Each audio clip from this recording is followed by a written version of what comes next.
నవరాత్రులు ఎందుకు చేయలేదు ఈ వీడియోలో చెప్తానని చెప్పాను కదా. ఎందుకు చేయలేదంటే నవరాత్రుల్లో రాహుకాల దీపం పెడితే మంచిదని చెప్పి ఈరోజైతే వెళ్ళానండి రాహుకాల దీపం పెట్టడానికి.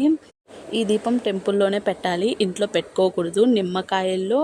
నిమ్మకాయలో జ్యూస్ తీసేసి వెనక పక్క సైడ్ దీపం అయితే పెట్టి సేమ్ కార్తీక దీపం లాగే దీపం అయితే పెట్టాలండి. గుళ్ళోనే పెట్టాలి, ఇంట్లో పెట్టుకోకూడదు.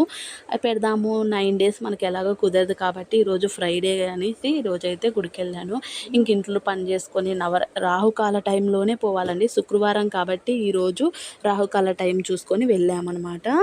10:30 నుంచి 12:30 వరకు అయితే టైం అయితే కుదిరింది. అందరం వెళ్ళేసి దీపం పెట్టుకుని ఇంటికి వచ్చేసరికి 12 అలా అయిపోయింది. ఇంక ఇంట్లో వంట చేసుకొని పిల్లలను చూసుకునేసరికి టైం అయిపోయిందండి. ఇంకా నాకు కుదరలేదు. సాయంత్రం అయినా కుదిరితే చేసి డే 5 లుక్ అయితే పెట్టాలి. ఎందుకంటే గుర్తుగా అలా ఉంటాయి కదా వీడియోస్. కానీ మన వీడియోస్ నచ్చినట్లయితే సబ్స్క్రైబ్ చేసుకోండి. అందరూ బాగుండాలి.